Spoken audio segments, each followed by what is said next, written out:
Hi, everybody. Welcome to Conversation with Calvin, We the Species. It's early June.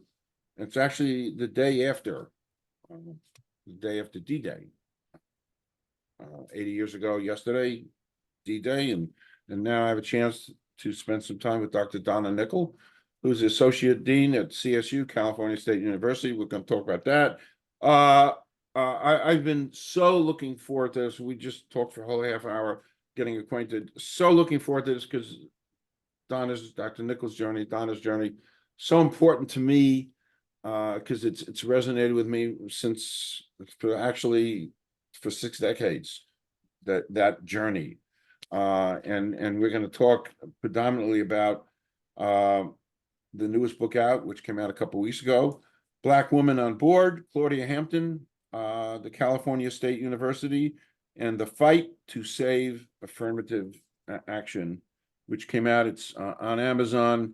It's to me a wow that Claudia Hampton was there, and the things she's accomplished that has everlasting, and you put it all together and are telling that story. So we're going to talk about that journey and a lot of educational things. But this is life.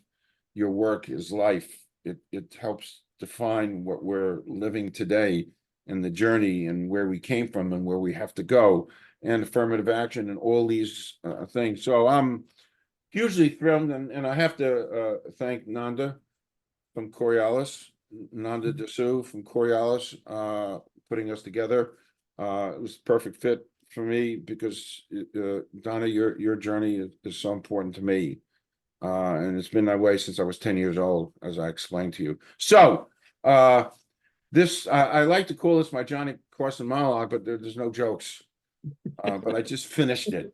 And how about a little background, your journey through master's and PhD at Ohio State? Actually, one of my favorite schools after Rutgers, true. So Yeah. take it away. Okay. Well, thank you so much for having me. It is a privilege and an honor to talk to you. I guess I think it's important to kind of back up a little bit before we even get to me going to university. I grew up in Compton, California, and my family moved there as a choice. So, we have this picture of, Compton and being a predominantly Black ghetto and not a place where people would like to live. But my family, both my maternal and paternal side, came up in the South, and both my grandfather and great grandfather were military men, and they decided they did not want to return to the South. And so they wanted, in that second Great Migration, well, actually, my great grandparents came before the Great Migration to California. And so I'm a fourth generation college graduate. And when people hear that, they're like, wait, what did you just say? Yeah, my great grandfather was a doctor in the US Army during World War I and II. And he went to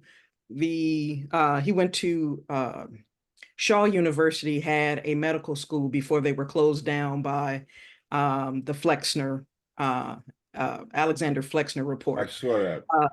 Yeah. And so I have a long family tradition of higher education. My mother and my grandmother both had degrees in history, and I followed suit.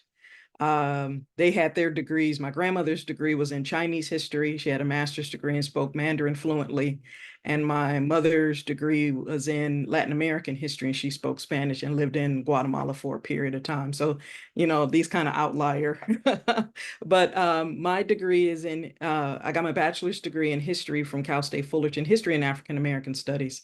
Got a master's degree from Cal State Long Beach, where I'm currently working in history. And then I went on to Ohio State to get a master's degree in higher education and student affairs, and then got a PhD in educational studies with an emphasis in history of education. I've been in the Cal State system as a faculty member for about 20 years. And just this year, I transitioned to university administration, where I specialize in personnel and curriculum. So I support faculty and department chairs and support growing the curriculum. I am a historian by training And so I also have retreat rides back into the history department. And I've been working on this project, on this particular book for quite some time. And it was something that kind of came to me as a surprise. Kind of stumbled across a picture of someone, and it kind of grew legs from there. So yeah, I've always been uh, either teaching African American studies or women's studies and history, or doing some kind of advocacy when I was a student. So this book really kind of brings all of those threads together, along with my interest in philanthropic studies. We'll talk about that fascinates me too. We'll talk about it as it pertains to what I watched last night, A Race for America, the big picture, because there's a lot of philanthropic stuff in there, and I was trying to, the good and the bad of philanthropic stuff on privatization and the things that. Well, we'll talk about that. Yeah. By the way, you have to be careful. I could keep you here for hours. We're not going to do hours. So, let's begin talking about the evolution of Black women on board. Claudia Hampton, just an amazing human being. The California State University in the fight to save affirmative action. Again, this is talk about how it came about by accident. You alluded to that. It came about by accident, and what you want to accomplish and your discovery. So you didn't know necessarily a lot about Claudia Hampton. No. So I was actually looking through a photo archive for anything I could find on a community organization that my grandmother had created called the Office for Black Community Development. And I stumbled across this photograph of a Black woman standing behind a lectern, at a podium for graduation in regalia, and it said, Trustee Claudia Hampton, appointed by Reagan. I said, Reagan? Like that Reagan, the Ronald Reagan that we all know and probably don't like. But anyway, I was fascinated by it. And so I decided to do what any intrepid, researcher would do. I Googled her, and her name did come up, and it said that she was the first Black trustee in the Cal State system. And I thought, okay, that's fascinating. Let me see if I can find anything else about her. And by chance, Cal State Dominguez Hills had access. They're the home of the California State University archive. Yeah. And so I said, well, I just made a casual visit up there and said, do you have anything on Claudia Hampton? And they said, yeah, actually we do, because we have an archive. You can start with this box. And it was a box of a former president who actually was also a historian, president of Cal State Dominguez Hills, by the name of Donald Girth. And he had written the definitive book on the Cal State system, which is called The People's University. It's like an encyclopedia of the Cal States. At the bottom of his box was a tape. And I said, what is this? And it said, Claudia Hampton interview. And I said, let me go ahead and listen to it. Wow. And so I listened to it and transcribed it. It was a 6-hour interview, so it was quite long. And I knew then, once I transcribed that I had to write about her. I didn't know if it was going to be a book-length manuscript or an article, but I just knew that I needed to let people know who she was. And the reason for that, and part of why it resonated for me, is that as she was she was actually the first Black woman trustee. I found out, like, close to publication, that there was a Black man before her, but he really didn't do a lot with regards to affirmative action. But I was the first Black woman at Cal State Fullerton to get tenure in women's studies. So that had resonated with me. What is it like to be a Black first? And what is the responsibility and expectation with being a Black first? Because we assume that when you become a first, there's a mark of racial progress, but it doesn't always translate. So after I transcribed that interview, I started to go through trustee records and started to just pay close attention to when she talked and when she didn't. And I noticed she was appointed in 1974, and she didn't say anything for the first year. And she said in the audio, I didn't say anything purposefully because I wanted to learn the board culture. Yes. Yes. And that right there stood out to me like, oh, she's being intentional about how she's moving and operating. This is not like happenstance for her. And so after her first year, she starts to speak up and she realizes she has to negotiate with these powerful men on the board, almost exclusively with the, when she was on the board, she was the only Black person. And so she said, I got to negotiate with them some kind of way. And the meetings are so structured that we couldn't talk about anything at length, to kind of deliberate before the meeting.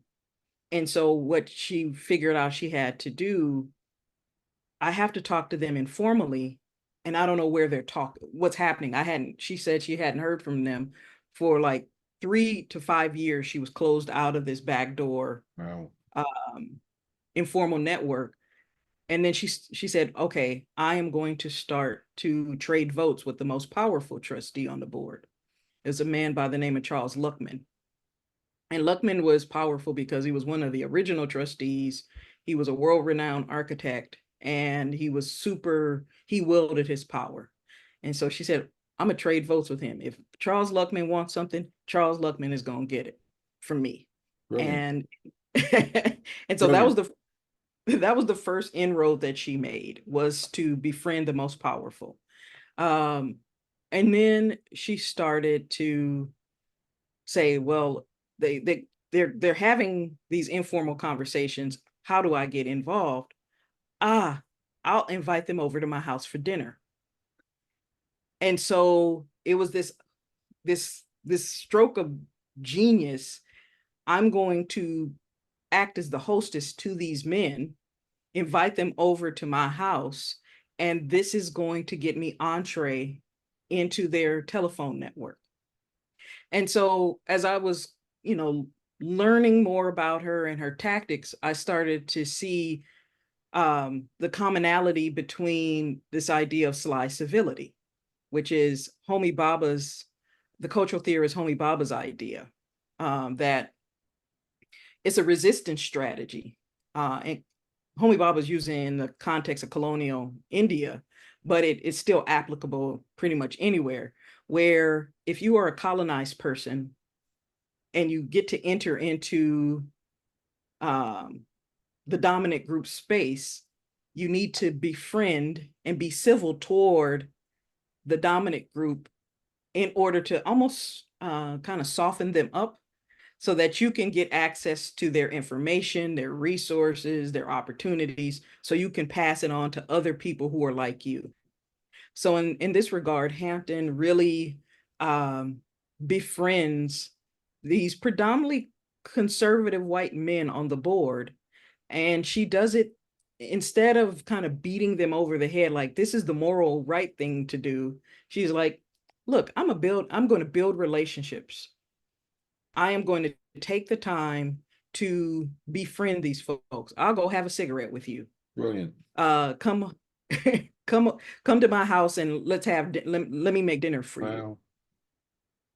And so she was able, at a time when you have the women's movement is kind of happening at the same time. And so there are white women on the board who are struggling for the men to get the men to accept that gender discrimination was a real thing and that there should be policies.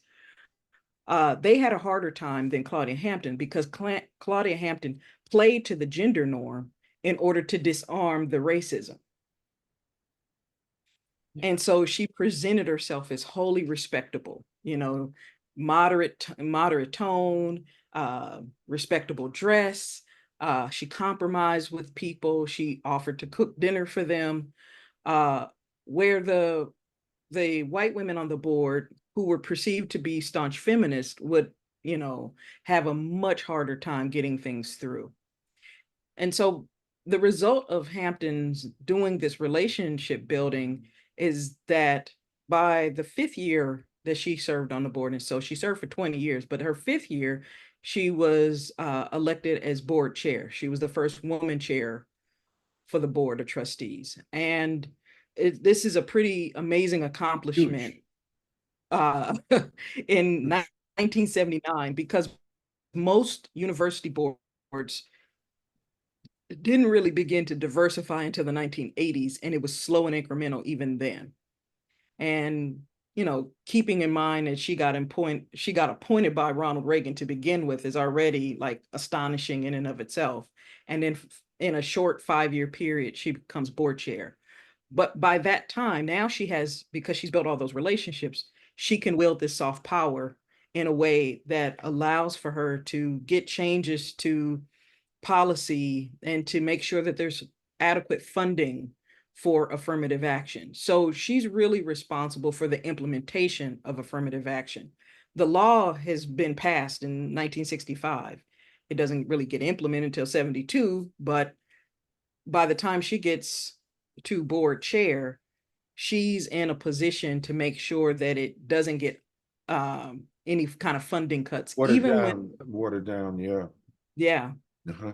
Yeah, and there would be periods of time when, there would be budget cuts, and she would push back. She pushed back against Jerry Brown, who was governor at the time, who was in one breath saying he was supportive of affirmative action, and in another he would cut the budget for affirmative action. And so she would publicly go on the record against him, and work with the union would kind of work together and kind of shame him into giving money to the Cal State system.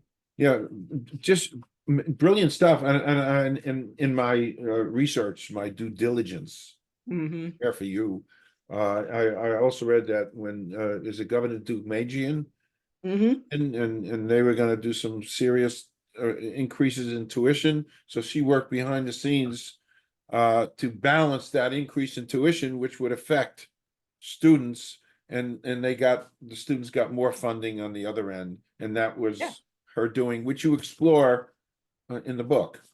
Absolutely. I'm a direct beneficiary of her activism because of her push for what she called the balanced fee policy, which you just kind of described, kind of doing the backdoor negotiating when Duke Magian was going to increase the tuition on everyone. As a result of that, her efforts, they instituted a state university grant for low-income students, and I was able to get a state university grant to finish paying for my last 2 years in undergrad as well as my master's degree. Wow. So, we've come a long way, and it's funny, I do a lot of mentoring of students, and I taught at Rutgers a few years ago, and the one glowing thing is when I listen, I'm old, but I don't look at myself, I'm not one of the founding fathers. I didn't hang around with Thomas Jefferson. I mean, I'm up there, but when I was at Rutgers in the late 60s, I was paying $500 a year tuition. And I always ask educators like yourself, I'm always curious, where did that end and how did it end? I mean, I was paying, and I was on scholarship, so I wasn't. I mean, I was going to grade school, Rutgers grade school, Big Ten, State. But where did we go wrong as a society to allow it to go from 500 to 45,000? Yeah. Well, when I was a student at Cal State Fullerton, it was $700 a semester. Wow. Which was significantly lower than what the students are paying now. And I think that some of this had to do with when Reagan became president, the Pell Grants started to get cut. They started to cut the Pell Grant support. And then if your states couldn't make up the loss of the federal Pell Grant, it puts students in a really tough position. So state funding coupled with the cut to the Pell Grant, because the Reagan administration had an idea that if your parents are not contributing enough to your education, then that's on you. It shouldn't be on the government to fund higher education. So that this way, and I kind of talk about it in the beginning of the book, this idea of the public good through a finance lens. Like most economists say that education is a public good that is only a small group of people should have access to it, so we shouldn't fund it. where the rest of us know that if you don't have an education, you don't get upward mobility, you don't, you're not able to get into the professions and earn a good wage. So I think where we went wrong is we went from government subsidizing and supporting education particularly in the 1980s, after the recession that happened, that kind of ushered in Reagan. Mm-hmm. And we haven't recovered from there because everything has become privatized. And then you get more loans than you get actual scholarships and grants. It's funny, I'm talking to an educator, every Christmas, traditionally for the last 50 years, I watch on Christmas Eve. Watch where I go with this, Donna. Watch how I spin this. Okay. And I think it's so, but anyway, every Christmas Eve at midnight, I put on Alastair Sim, A Christmas Carol by Charles Dickens. And there's a million versions of A Christmas Carol, but this one was made in, I think, 51. Alastair Sim was a great British actor, marvelous. But but there's one scene that resonates with me so much, and it's the scene of Christmas present, the spirit of Christmas present, and they're outside. There's snow on the ground, and the spirit opens up his robe, and there are two children, the little boy and a little girl. They're all tattered and worn and dirty. And Dickens said, "Who are they?" To the spirit. You can't see the spirit's face, and the spirit says, "They're man's. They're mankind's." The boy represents ignorance, and the girl represents want. But the spirit says, "But beware the boy the most, ignorance." And to me that is so relevant today with everything going on, and it's so powerful. And I looked it up, and I think it was 1841 Dickens wrote that. And I do a little ceremonial slap in my face, like when Cher slapped Nicolas Cage in Moonstruck. Snap out of it.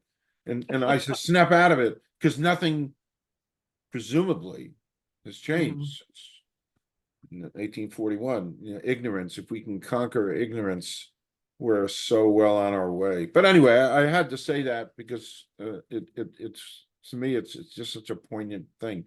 So, in the chapter 3 kind of resonated with me the most, because it's talking about the sly civility, the soft power, and I kind of, as I'm trying to thumb through it and absorb it, I kind of equate some of that to Dr. King's nonviolence. The soft power. It's, to me, there's this kind of a parallel. But if you could explore a little bit more. I mean, she just, I'm looking at my notes. I mean, she just was relentless. She just accomplished so much, and you explore that. That's why it's such great reading, and because it's so timeless in how she accomplished, calling in favors and the decisions, and she had the goals, and she had to reach those goals. This sly civility is wonderful. It certainly has use today. So this is a lesson for today in what she's accomplished. Yeah, and part of why I wrote the book is because during the 70s, 80s in particular, the kind of social justice kind of ethos is leaning toward Black radicalism, but Black pragmatism is what is getting things done. And so I think there needs to be a both and approach as opposed to an either or. And because you had all of these gains in the 60s, the Voting Rights Act, the Civil Rights Act, and so forth, there's this tendency to see the 70s and the 80s as just like this postscript to the 60s. But there was activism happening. It just wasn't the kind of activism that you saw in King and Malcolm X to a lesser extent. But what you had was a lot of grassroots community organizing. And those are the things that change material conditions for people more rapidly. And Claudia Hampton was a part of that.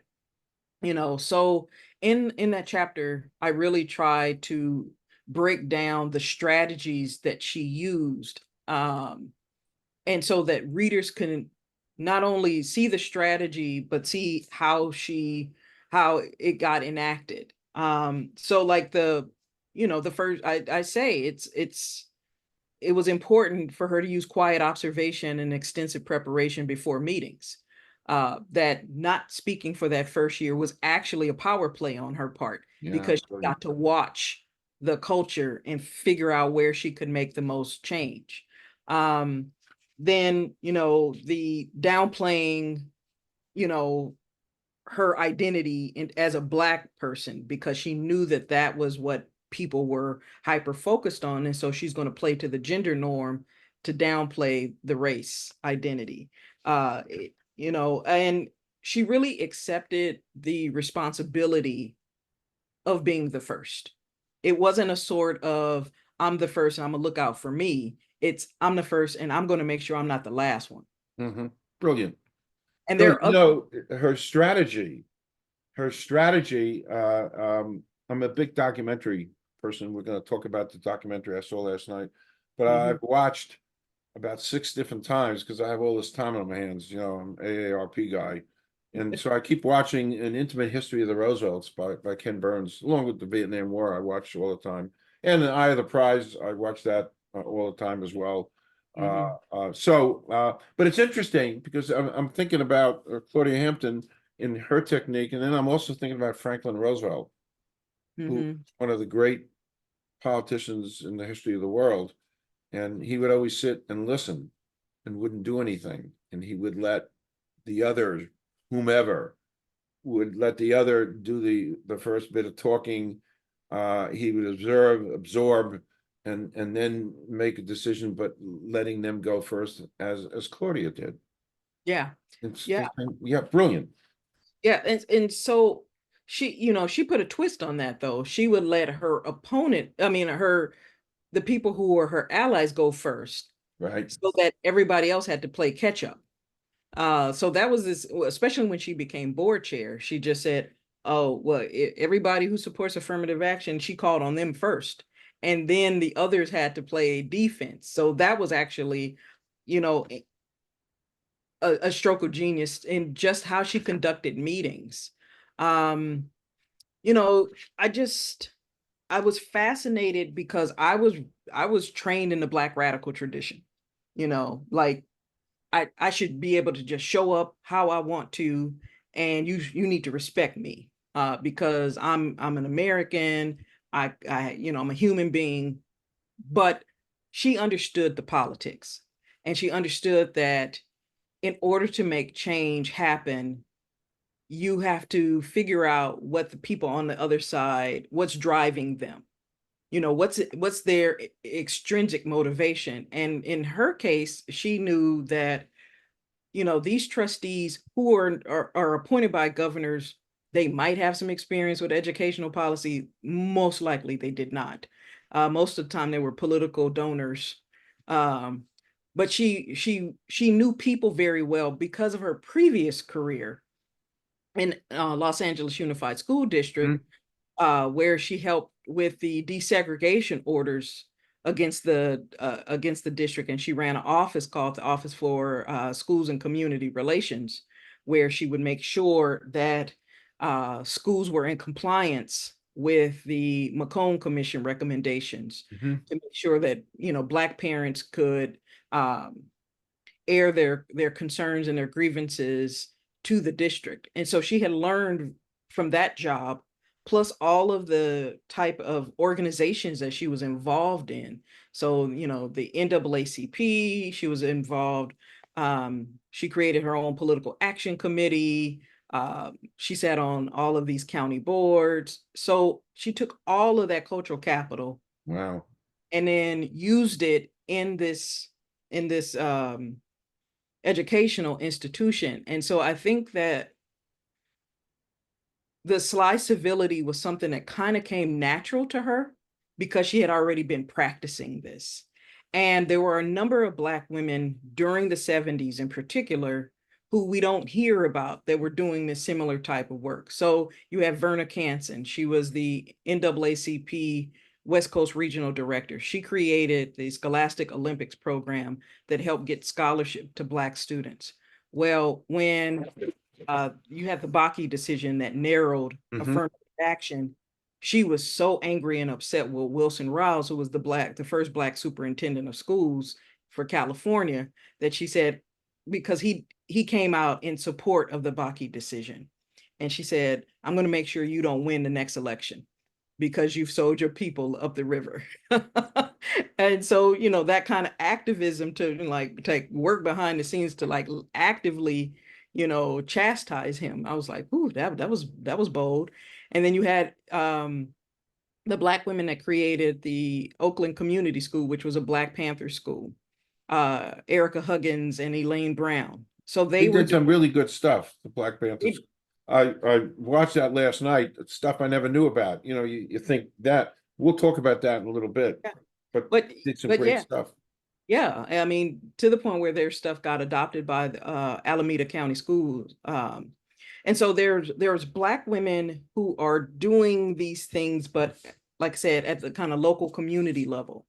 And so Hampton takes that and she translates this into this kind of statewide work and eventually gets appointed by Ronald Reagan to sit on a federal commission with regards to education. So she got to influence, you know, federal, state, and local educational policy throughout her career. Amazing, amazing. It's funny, you go through life and people like Claudia, you know, kind of slip through. I mean, I try to be aware of things.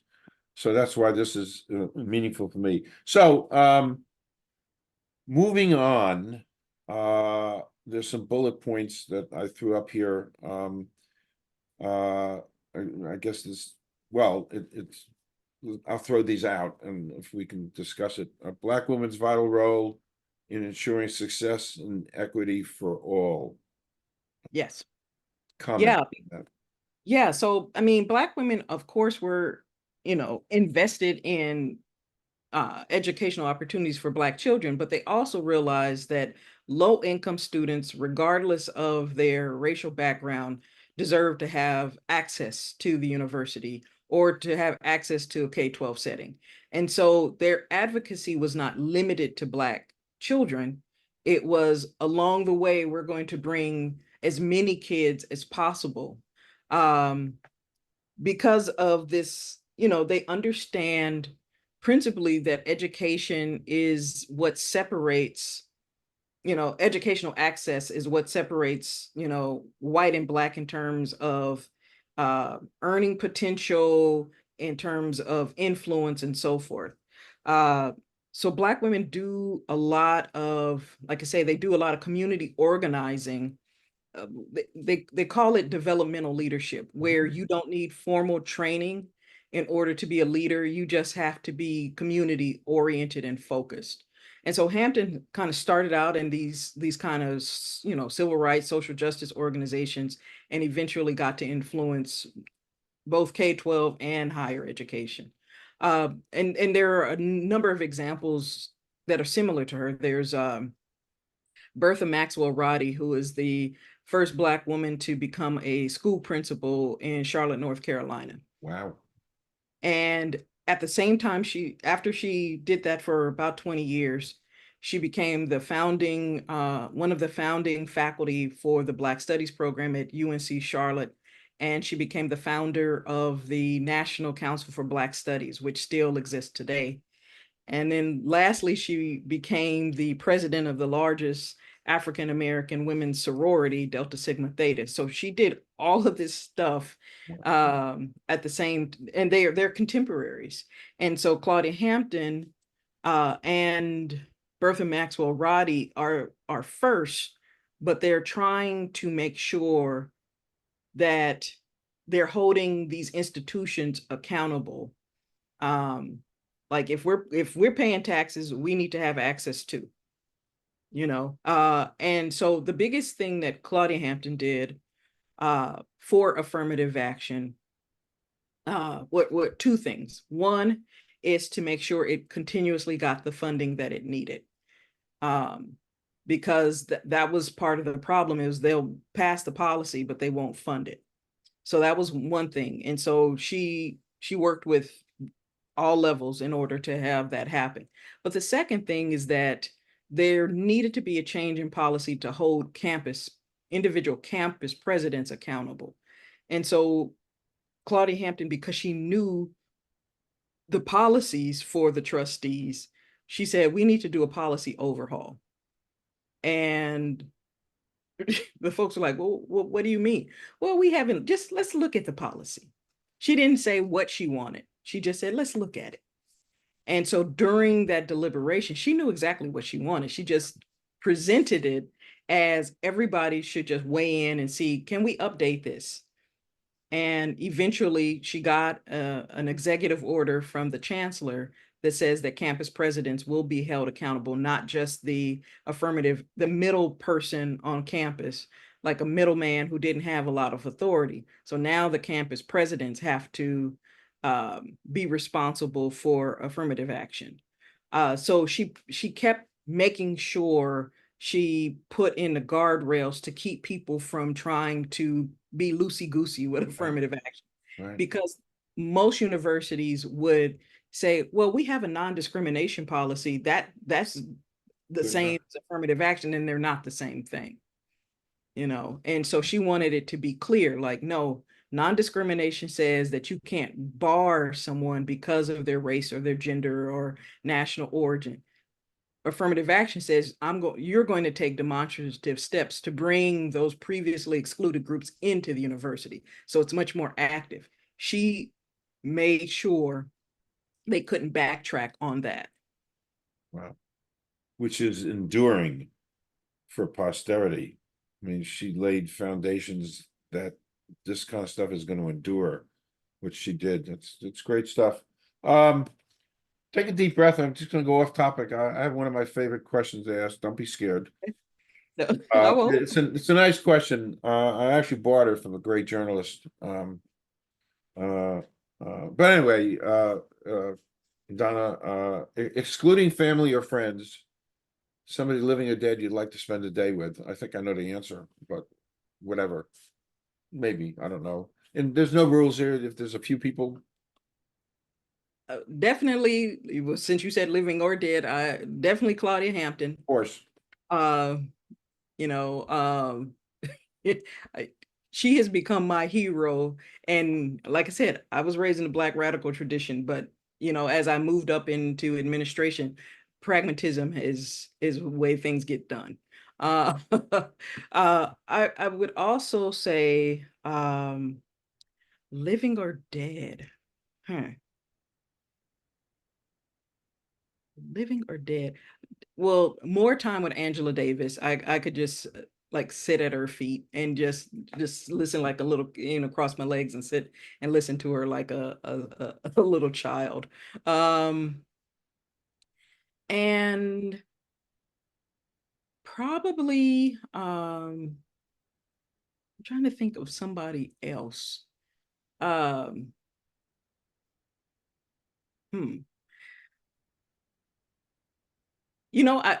actually curious about, and no one else would probably know this, but her name was Queen Nzinga, and she was the she was the queen of modern day Congo.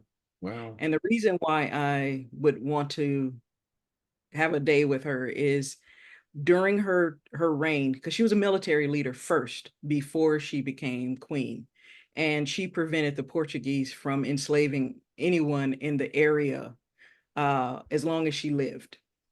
And it wasn't until after she passed away that the Portuguese made inroads. And I'm just curious about what it was like to be a woman in charge of a military that was going up against the Portuguese, who had completely different artillery and weaponry and so forth. So wow. I'm fascinated by her. Yeah. I'm gonna, how do you spell it? Nzinga? It's Nzingha, Queen Nzinga. I'm gonna, I Google things. I'll check that out. Yeah. All right, so this brings us to another segment. In my notes, you were one of the contributors to this amazing documentary, which we're going to talk about now. Mhm. It's called "The Race for America: The Big Picture," produced by Al Jazeera. Yep. And I wanted to be a good journalist. And so I watched it last night, thinking, well, it's Al Jazeera. I don't know which direction this was going to go, but I said this before he went on air. I was so moved by this wonderful documentary done. There's some really interesting aspects. We'll talk about that. So moved. It was so well done. This was good stuff. And I took 10 pages of notes. And we're not going to go over all 10 pages, but I still, and you were great, and all the speakers, just fabulous. It was a Princeton, and Mary Perry, is it? I'm trying to remember. She was from Princeton. That's down the road from me. Uh, Uh, uh, I know who you're yeah, talking about, but I but can't just it was just so well done. But I have my notes, and I put a couple of stars. So if you want to make a comment or two, Yeah. early on they talked about philanthropy, and they made the comment. Ultimately, philanthropy. We're talking about like Carnegie and Rockefeller, that kind of stuff, going way back. Ultimately, it was avoiding Black consciousness. I thought that was a powerful statement. Hmm. Uh, Yeah. that that got me a star, and then this also moved me. Also, uh, um, there was a comment that what people were looking for is a chance to live without a rope around his neck. And then I thought about Ruth Bader Ginsburg, a great gender pioneer, who constantly quoted, "Get the feet off our necks," uh, Hmm. and so I thought there was a parallel with that. Uh, the whole I was Brown versus the Board of Education, and Governor Orville Forbes, who Reagan liked. Hmm. That's what I pulled out of that. Reagan liked. I was 9 years old when all that was going down in Little Rock High, and that left an indelible mark on me that lasted a whole lifetime. What was done uh, Hmm. at Little Rock, and so. Let's see. We talked about Angela Davis. The Ford Foundation. I wasn't sure, good or bad in their philanthropy. Ford is a complicated case.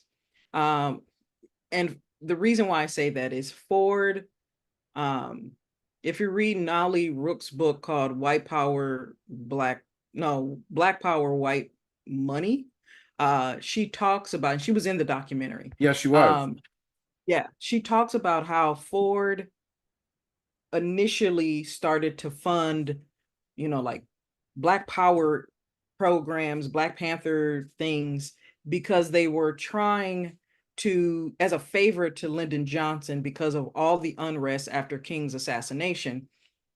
And so Ford started to give grants in order to kind of contain Black Power. So it's a containment strategy Uh-huh. rather than we want to help you genuinely. It's we want to contain the rage and the anger on the streets. And so and it's no different than the Carnegie Foundation and Rockefeller and how they did the same kind of containment strategy when they put money into historically Black colleges and things like that. We want to contain Black people in the South, and we want them to not come up north, and we want them to be workers. So it's not different, it's just a different century. And so Ford is basically using this endowment in such a way as to uh, keep people off the streets, essentially. Uh, and they fund for a long time. It's only recently that Ford has cut their fellowships for Black studies and women's studies and other ethnic studies programs. They just stopped that, what, about 2 years ago. So I can't completely discount them, but at the same time, the original motivation is a little bit, it's a little weird. And so when I talk to people, I'm part of a group of philanthropy scholars that meet up with Indiana University's Lilly School of Philanthropy, and we convene once a year to talk about either research or practice with regards to philanthropy. And I wrote a white paper about what to do now that affirmative action has been cut because of the Supreme Court decision last year. And I said, we can't dismiss Ford because it helped catapult a lot of people into higher education. Right. But at the same time, what was the ultimate aim and goal? And so when Maribel Morey in the documentary says it's to contain or to stop Black consciousness, it really is that. It's not people are using philanthropy in order to help, and philanthropy really by definition is supposed to be a support. It's supposed to help with charity and those sort of things. But philanthropy has been used for political aims and political purposes. And that's part of how I got involved with the project, is because I have been studying philanthropy since my doctoral dissertation. And so but I studied conservative philanthropy, which I'm one of those kind of weird outliers. Everybody else studies folks who put money into higher education to help increase the number of Black people and women. I study philanthropy that's used to get rid of women and to get rid of people of color. So that's the 20th century iteration. It's not Ford. Ford is actually trying to be at least helpful and supportive, at least on the surface. It's not until the 70s and 80s when you start to see the Heritage Foundation and the Bradley Foundation and those foundations putting money into higher education so they can take out the stuff that they don't like. So they have a control. Yeah. Yeah. That's absolutely it. I mean, to the point where Koch brothers have gone into historically Black colleges and they dictate the curriculum in their business schools. Wow. Because they give so much money, and they'll endow a professor, and the professor has to teach their curriculum. They have actually trademarked a curriculum. It's an entrepreneurship curriculum. It has a funny little name that goes along with it. And part of the donor agreement is that they teach that curriculum, and when it comes time to making determinations on scholarships, that a Koch brothers staff person has to be part of the deliberations, even if they have no expertise in that area. It's just to make sure that Koch has its hand in everything. Okay. Interesting. And I'm glad I put a star there because I just didn't have a handle on foundations. I mean, I was getting mixed messages. There's a million notes. We're not gonna, I mean, it's 10 pages here, but I'm a student of film. I love film. I love movies. It's molded me and shaped my life. Film has, but the documentary, I just think it's a wonderful, so well done, and the last scene that guy is in an apartment, and all throughout you don't know who he is really, and you see the news flashing, and he's cutting up some onions or something, and he's making some food and this and that. But the very last scene in the movie, he says, if I got nothing to lose, and then patience, you got to have patience and shuffle the cards, and I thought that was just a brilliant ending to this documentary, and I think everybody should see it, because it's done so well, and it tells a story of, in part, to explain why we are where we are. and Yeah. and subliminally, you know, affirmative action is underneath that, the journey, the 3, 4, 500 year journey. Anyway,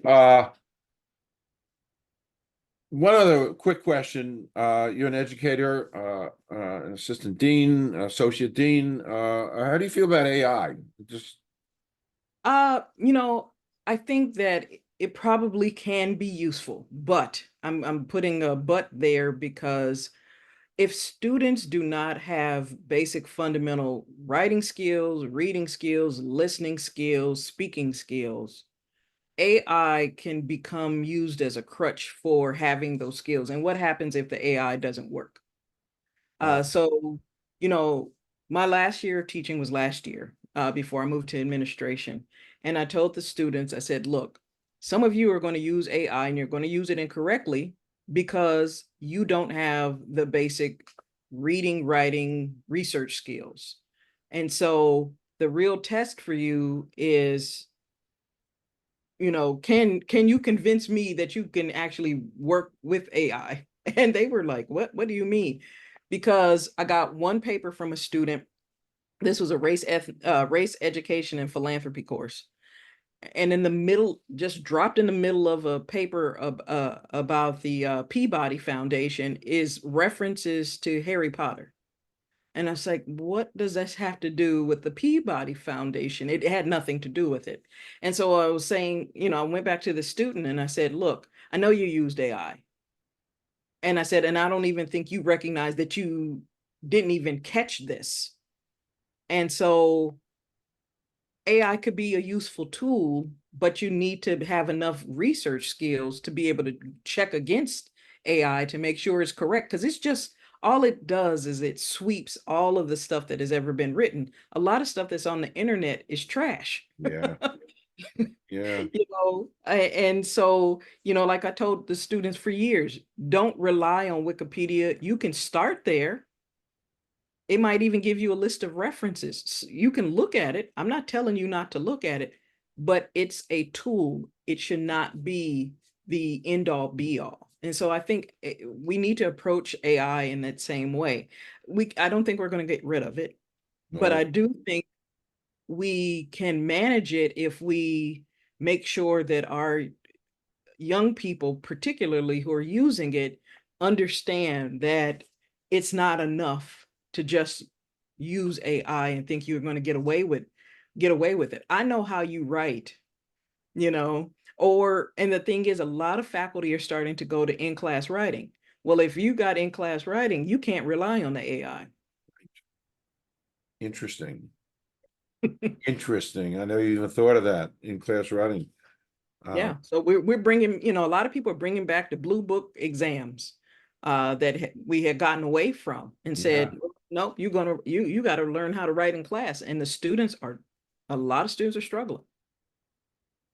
I noticed that when I taught a few years ago. You know, the whole grading process, the whole writing process, and you know, I had a short stint, and I used to talk to the professor who hired me, and I said, I can't, you know, I'm a writer, and I can't, and I'm not going to fix the world. So, but interesting. You know, it's AI has been around a long time, and I'm a film person. I love old movies in particular because they teach, and I love documentaries. But there was a movie that came out in the '60s called 2001. Hmm. That was it was written by Arthur Clarke, and Stanley Kubrick directed it. It was revolutionary, evolutionary, and near the end of the movie, you have the computer in the spaceship Hmm. has a fight with the astronaut, Yeah. and the astronaut wants to get the computer to do something. His computer's name is Hal, and Hmm. Hal decides he doesn't want to do it. He wants to preserve his own computer status, robot, whatever. And they actually have a fight. And the scene is, you know, the astronaut, I forgot his name, has to go try to unplug that computer. Yeah. And I don't think we talk about enough of that, but that's where this stuff got born, sort of back in the 60s. And I was at Rutgers undergrad, and that thing just blew me away. Yeah. I mean, and I think, it's great for us to keep pushing ahead with technology and and science, but we also have to think about the ethics of these things. We have to think about, our over reliance on stuff. I'm actually working with the philosophy department here at Cal State Long Beach on developing a certificate program in AI ethics. That's great. Because, what is the ethical use? We have people who are applying for dean and president jobs using you can tell they're using AI to help write their cover letters, and you're just like, what? Um, And there was the guy who got in trouble. He was a lawyer, and he had his legal brief that was written by AI, and there were so many errors in it, and so he got fined wow. or fined by the bar for something like that. So I think that, you know, I'm not a skeptic against science and technology. I just think that there is a responsible use of these things. And human beings cannot afford to give all of their control over to the machine and Yeah, not expect the machine to get smarter than them at some point. correct. Correct, which is what happens back then. Yeah. So, Dr. Donna Nicol, this has been sumptuous. That's one of my favorite words. This has been sumptuous, my time with you. I can't thank you enough for your time, your graciousness, uh, for this. This is a gift to learn about this great spirit, uh, Claudia Hampton. I'm officially welcome you to come back. I sit here in my chair 12 hours a day, 7 days a week. Every day is the same. Come back, panels, anything. I'm all yours. And I thank you so much for this. Well, thank you again for the opportunity to talk to you about both Claudia Hampton and all the different topics. I just really enjoyed myself. Thank you. So did I. In the words of Clint Eastwood, one of his Dirty Harry movies, you made my day. Something like that. So I'm going to stop recording now. Don't leave. We're going to do a 2-minute wrap, but thank you so much. Thank you so much, Donna.